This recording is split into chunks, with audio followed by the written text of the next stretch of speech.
Your cat is sitting on the table, completely calm, completely focused. There is a pen near one paw, a cup near the edge, maybe a tiny plant that has done nothing wrong. Your cat looks at the object, looks at you, looks back at the object, and then, with the slow confidence of a tiny scientist with no funding limits, pushes it off the table. The object falls. You gasp. The cat watches. And for a moment, the room is silent except for one question. Why? Why does your cat knock things off tables? Is your cat being naughty? Is it trying to annoy you? Is it testing gravity? Is it secretly running a very small physics laboratory in your kitchen? The answer is not just one thing.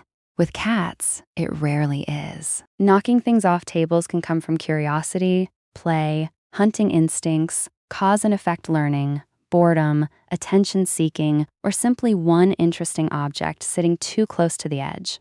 To understand it, start with the way cats explore the world: eyes, ears, whiskers, paws, and especially movement. A small object on a table is not just a small object. To a cat, it may be a mystery. Is it light? Does it slide? Does it roll? Does it make a sound? Does it move like something alive? The paw reaches out because the cat is gathering information. One tap tells the cat more than staring ever could. If the object moves, wobbles, rolls, or falls with a dramatic sound, now the experiment has results. There is also a hunting connection. Cats are predators. Even indoor cats have hunting instincts. Small objects can trigger that instinct because they are the right size to bat and chase. A pen sliding across a desk, a bottle cap skittering across the floor, or a hair tie bouncing away can all behave a little like prey. Not because your cat believes the pen is a mouse with office supplies, but because motion wakes up the hunting brain. Cats notice tiny changes, and once one tap makes the object move, the game becomes more rewarding. That is why some cats are obsessed with certain objects. Light things move, round things roll, and noisy things give feedback. Pens, keys, bottle caps, lip balm, and little decorations can all become accidental cat toys. The table is not a table anymore. It is a launch platform, and the floor is where the second half of the game begins. Another reason is cause and effect. Cats are very good at learning patterns. They learn that a paw tap makes the object slide. They learn that another tap makes it fall. They learn that falling makes a sound. And they learn something even more powerful. When the object falls, the human appears. This part matters. Imagine the cat pushes a cup, and you jump up, say the cat's name, walk over, pick up the object, and look directly at the cat. From the cat's point of view, that was a successful button. The object fell, and the person became interesting. Even if you are annoyed, your reaction can still be attention. If knocking one pen off the desk reliably makes you stop looking at your screen and look at the cat may learn pen equals person. This does not mean your cat is plotting against you. It means your cat is learning what works. Boredom can make this behavior much more common. An understimulated cat often creates its own entertainment. And if the home has no moving toys, puzzle feeders, climbing roots, hunting games, or regular play routine, the table becomes more exciting. The forbidden cup becomes the event of the afternoon. A clever bored cat is not always a peaceful roommate. Sometimes it is a project manager for chaos. The goal is not to punish curiosity. The goal is to give curiosity a better place to go. When cats get chances to stalk, chase, pounce, bat, climb, and solve small problems, random object launching often becomes less tempting. So what should you do?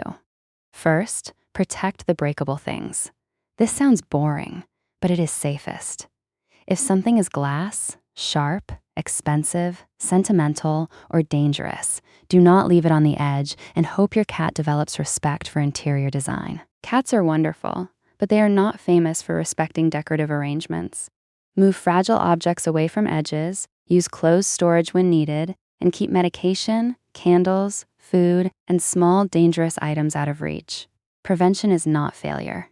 Prevention is peace. Second, avoid making the fall a performance. If the object is safe and the cat is not in danger, try not to rush in with a dramatic reaction every time. Big reactions can teach the cat that knocking things down controls the room. Instead, stay calm, pick up the object later if you can, and give attention when the cat is choosing better behavior.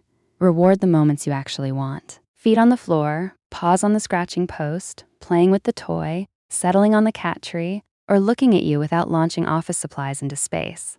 Third, offer legal knocking. It sounds funny, but it works for some cats. Give your cat safe objects that are allowed to be pushed, batted, and chased. A soft toy, a ball track, a crinkle toy, a puzzle feeder, or a cardboard box with light toys inside. The idea is not never touch objects. The idea is touch these objects in this safer place where nothing breaks and nobody panics. Fourth, add short play before the usual trouble time. Many cats knock things off tables at predictable moments. When you sit down to work, when you cook, when you are on the phone, late at night, early in the morning, or right when your attention moves away from the cat. If you know the pattern, you can get ahead of it. 5 to 10 minutes of wand play can make a big difference. Let the cat stalk, chase, and catch. Then offer a small treat or meal. Hunt, catch, eat, settle. A cat who has just had a satisfying play session may be less motivated to turn your water glass into a demonstration. Also, look at the individual cat. Some cats love sound, movement, your reaction, or testing what is allowed. Some are simply clumsy on a crowded surface. Not every knocked over object is a statement. Sometimes the cat meant to step around the cup and forgot that the rest of the cat exists. Body language can help. A playful cat may have bright eyes and quick paw taps. An attention-seeking cat may look at you before and after the push. A bored cat may repeat the behavior when nothing else is happening. Read the whole pattern. One fallen pen is not a diagnosis, but repeated behavior is information. The most important thing is to respond in a way your cat can understand. Yelling usually does not teach the lesson you think it teaches. It may scare the cat, or it may add excitement and become part of the game. Cats learn best from clear environments and consistent outcomes. If the table has boring objects, safe edges, and nothing dramatic happens, the behavior loses some power. If the floor has fun toys, hunting games, climbing spaces, and attention for good choices, the better option becomes easier. That is the quiet trick. Make the wrong choice less interesting and the right choice more rewarding. So when your cat knocks something off the table, it may not be evil, revenge, or a personal attack on your coffee mug. It may be curiosity, play, hunting instinct, boredom, or cause and effect. It may be your cat asking, "What happens if I do this?" And sometimes the honest answer is, a lot happens. The object moves, the sound happens, the human reacts, and the world becomes interesting. To your cat, that tiny push can be a whole story. So protect what matters, give your cat better games, and reward the behavior you want. And when you see that little paw slowly reaching for the cup, remember, your cat may not be trying to ruin your day. Your cat may just be asking the universe a question. And unfortunately, the universe is on the edge of the table. Does your cat knock things off tables? Is it cups, pens, keys, or one very specific object? Tell me what your cat keeps testing, because somewhere out there, a tiny scientist is waiting for results.